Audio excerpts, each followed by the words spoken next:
देश की डेमोग्राफी को बदला जा रहा है, एक नए संकट के बीज बोए जा रहे हैं। Wishing all of you a very happy independence day. दोस्तों, जैसा कि आपको पता है कि इस बार के 15 अगस्त पे हमारे देश के प्रधानमंत्री नरेंद्र मोदी जी ने देश को संबोधित किया। उनका जो संबोधन था, ये वीडियो आज उसी के बारे में है, उसी के विश्लेषण के ऊपर है कि आखिर उन्होंने अपने एक लंबे चौड़े संबोधन में किन किन बातों के ऊपर चर्चा की, साथ ही साथ वो कौन से मुद्दे हैं जिसको उन्होंने टच किया, ऐसे कौन से विषय हैं जिस पे उन्होंने फोकस किया। तो आज हम इन्हीं सारी चीजों के बारे में डिस्कस करेंगे दोस्तों इस वीडियो में, और मैं डिटेल में आप लोगों को बताऊंगा और लोग ये क्यों कह रहे हैं कि प्रधानमंत्री मोदी का ये लाल किले से दिया हुआ अब तक का सबसे बेहतरीन भाषण है। दोस्तों, प्रधानमंत्री मोदी का इस बार का जो भाषण था वो लगभग 104 मिनट का है, यानी कि 1 घंटा 44 मिनट के आसपास। इस 1 घंटा 44 मिनट के भाषण में उन्होंने हर उस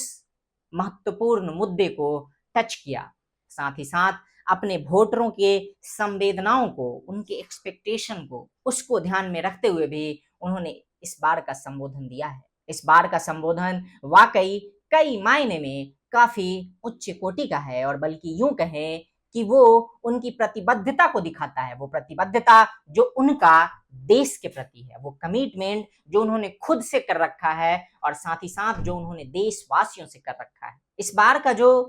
भाषण है उसमें सबसे पहली जो झलक मिलती है आपको, वो ये कि उनके अंदर एक बेचैनी है। बेचैनी कि किस तरीके से वो भारत को सर्वश्रेष्ठ बना सकें, किस तरीके से भारत को विकसित बना सकें, किस तरीके से भारत को उस कोटि में खड़ा कर सकें जहां पे पहुंचने के बाद कोई भी भारत को आंखें दिखाने की जुर्रत ना कर सके। क्योंकि अभी जिस तरीके का माहौल है, चाहे वो पाकिस्तान की गीदड़ भभकियां हो, और पाकिस्तान पाकिस्तान नहीं दोस्तों,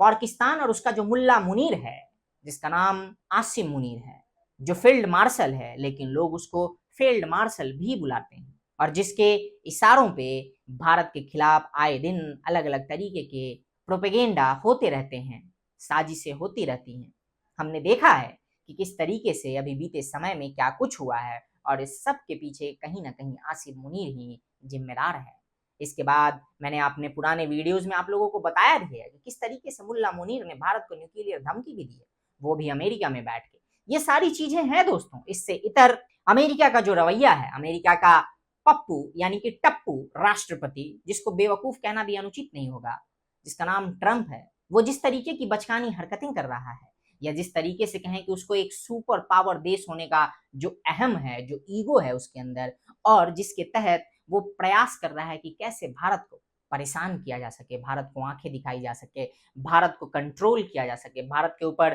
प्रेशर पुट किया जा सके, ये सब कुछ होते हुए हम देख रहे हैं। और जब देश इस तरीके की स्थिति में है, उस दौर में देश के प्रधानमंत्री के भाव भंगिमा से एक बेचैनी का झलकना, एक दृढ़ता का झलकना, एक तरफ जहां उनके चेहरे से बेचैनी प्रतीत हो रही थी, वहीं दूसरी तरफ उनका जो कमिटमेंट है कि मैं भारत को विकसित बनाने के जिस लक्ष्य के तरफ अग्रसर हूं, और मुझे पूरा विश्वास है कि मेरे देशवासियों का साथ मुझे अपने इस मकसद में कामयाबी जरूर दिलाएगा। जो लक्ष्य मैंने भारत के लिए तय किया है वो जरूर पूरा होगा। जो कुछ भी ऑपरेशन सिंदूर और पहलगाम इंसिडेंट के बारे में कहा, उससे कहीं ना कहीं एक मैसेज देने का काम किया है उन्होंने कि ऑपरेशन सिंदूर अभी खत्म नहीं हुआ है, बल्कि ये सिर्फ एक पॉज है, एक विराम है, और ये कभी भी शुरू हो सकता है। इसके माध्यम से उन्होंने पाकिस्तान और पाकिस्तान के समान मंसूबा पालने वाले या रखने वाले लोगों को खुले तौर पे एक चुनौती दी है कि वो अपनी सोच को बदलें और भारत की तरफ टेढ़ी नजर से देखने का प्रयास ना करें। दोस्तों, उन्होंने जो सबसे इंपॉर्टेंट बात की, और जो वो हमेशा से करते आ रहे हैं जब से वो प्रधानमंत्री बने हैं, तब से मुझे लगता है कि वो क्रमशः इस बात पे जोर देते हैं, आत्मनिर्भर भारत। आत्मनिर्भर यानी कि आत्मनिर्भरता, कैसे भारत खुद का डेवलप कर सके, कैसे भारत जो है वो वोकल फॉर लोकल हो सके, यानी कि भारत में जो चीजें बनती है, जो भारतीय हैं, जो 140 करोड़ का ये बाजार है, और 140 करोड़ जो लोग हैं, वो लोग बाहर के सामानों को खरीदने के बजाय वोकल फॉर लोकल की बात कर सके। एंड आई थिंक कि जिस तरीके का अभी माहौल चल रहा है और जो कुछ भी हम देख रहे हैं उसके हिसाब से हमें वोकल फॉर लोकल पे फोकस करना चाहिए। हमें ये देखना चाहिए कि हम कैसे अपने देश के उद्यमियों को, अपने देश के जो स्टार्टअप्स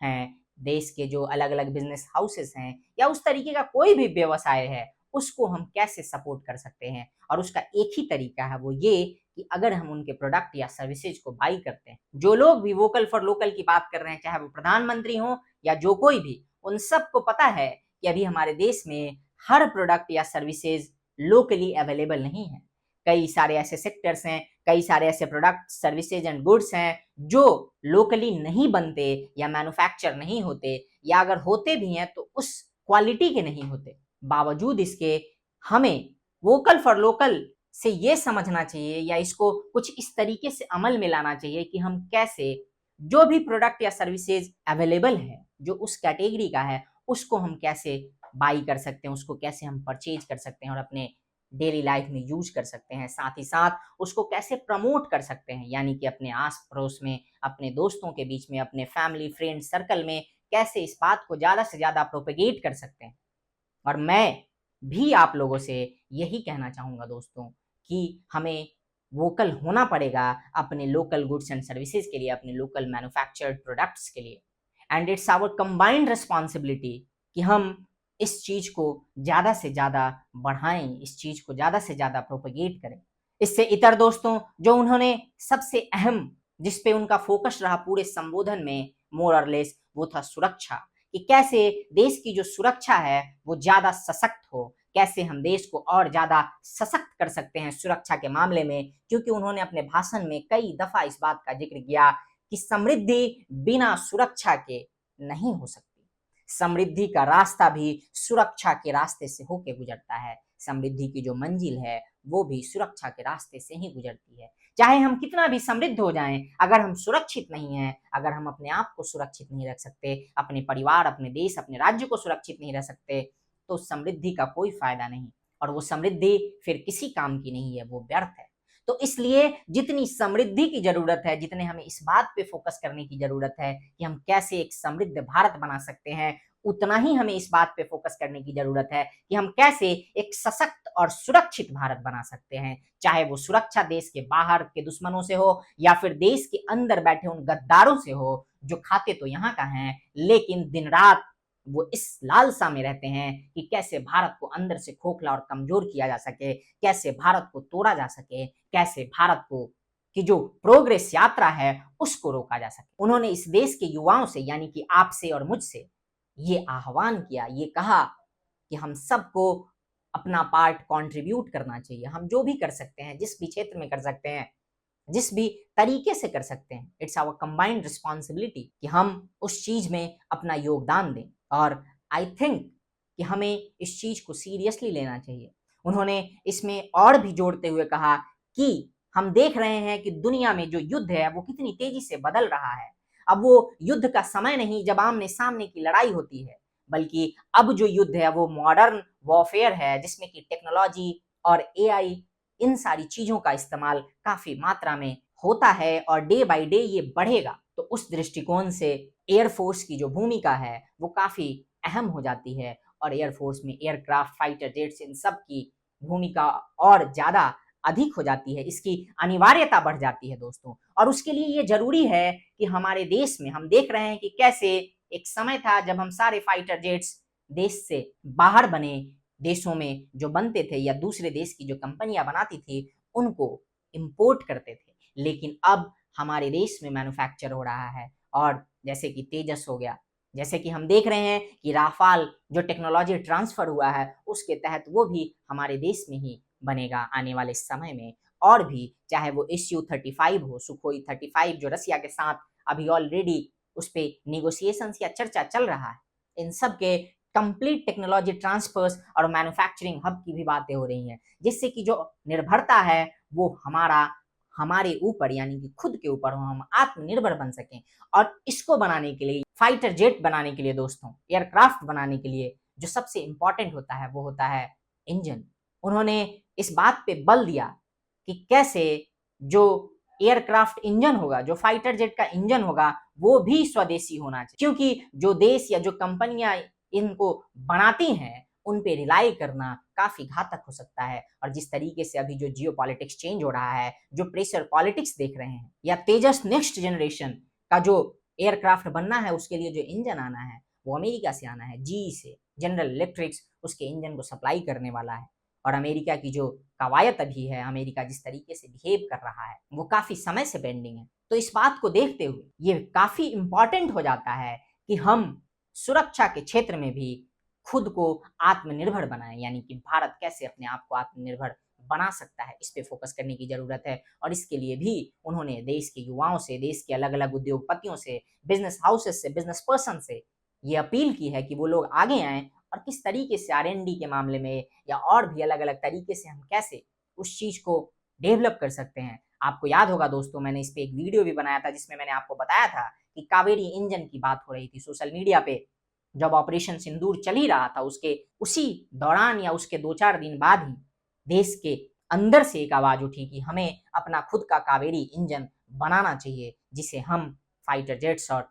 एयरक्राफ्ट्स में यूज कर सकें। तो कहीं ना कहीं उनका फोकस जो है वो इस दृष्टिकोण पे भी है या इस दिशा में भी है कि कैसे हम अपने देश में जो फाइटर जेट्स हैं, जो एयरक्राफ्ट्स मैन्युफैक्चर करेंगे, उनके लिए जो इंजन होना चाहिए वो भी स्वदेशी होना चाहिए। इस बात की पूरी पूरी संभावना है कि आने वाले समय में ऐसा हो सकता है कि कावेरी इंजन का जो सपना है उसको आप साकार होते देखें। दोस्तों, इससे इतर जो तीसरा सबसे इंपॉर्टेंट पॉइंट था जिस पे उन्होंने काफी जोर दिया, वो ये कि किस तरीके से जो इलीगल इमिग्रेंट्स हैं, यानी कि घुसपैठिए, जो इलीगल इमिग्रेशन हमारे देश में अभी फल फूल रहा है और इसमें कांग्रेस का बहुत बड़ा योगदान है। कैसे इतने सारे समय में हमने देखा है कि उनकी जो संख्या है वो काफी दिनों दिन बढ़ती गई। सरकार के पास उसका भी एक ट्रैक रिकॉर्ड है। पीएम की बातों से या उनके संबोधन से इस बात का पता चलता है। उन्होंने क्लियर शब्दों में आज कहा कि हम घुसपैठियों को अपने देश में नहीं रहने दे सकते। कोई भी दूसरा देश दुनिया का ऐसा नहीं होने देता, क्योंकि ये घुसपैठिए यानी कि जो इलीगल इमिग्रेंट्स हैं वो इस देश के लिए, इस देश की डेमोग्राफी को बदलने के लिए, इस देश के कल्चरल इन्वेजन के लिए बहुत बड़ा खतरा है।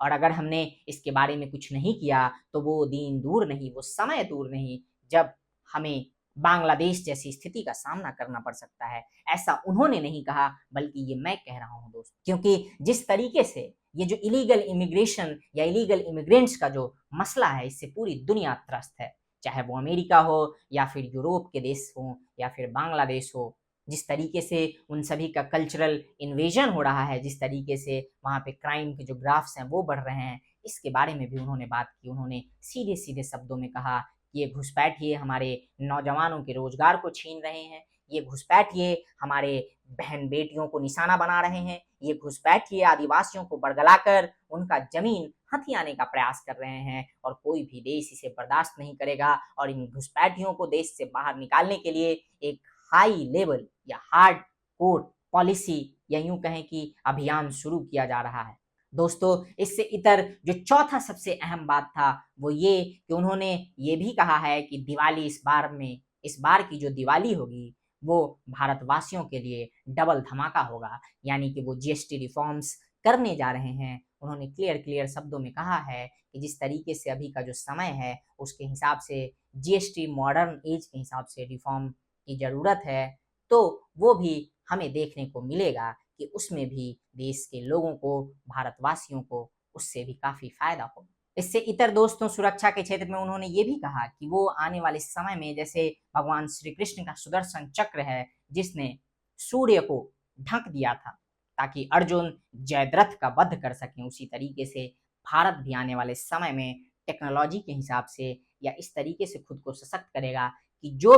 जो भी प्राइवेट या पब्लिक प्लेसेस हैं जहाँ पे पीपल गैदरिंग होता है, चाहे वो मंदिर हो, चाहे वो गुरुद्वारा हो या हॉस्पिटल्स हो, स्कूल्स हो, इन सभी जगहों को सुरक्षा के दृष्टिकोण से टेक्नोलॉजी से लैस किया जाएगा ताकि आने वाले समय में कोई भी उस पे कुदृष्टि ना डाल सके या क्षति ना पहुंचा सके। अंत में उनकी भाषण का मुख्य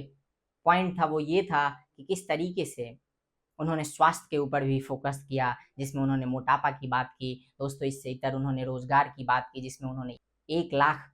करोड़ की योजना शुरू करने की बात की, जिसके तहत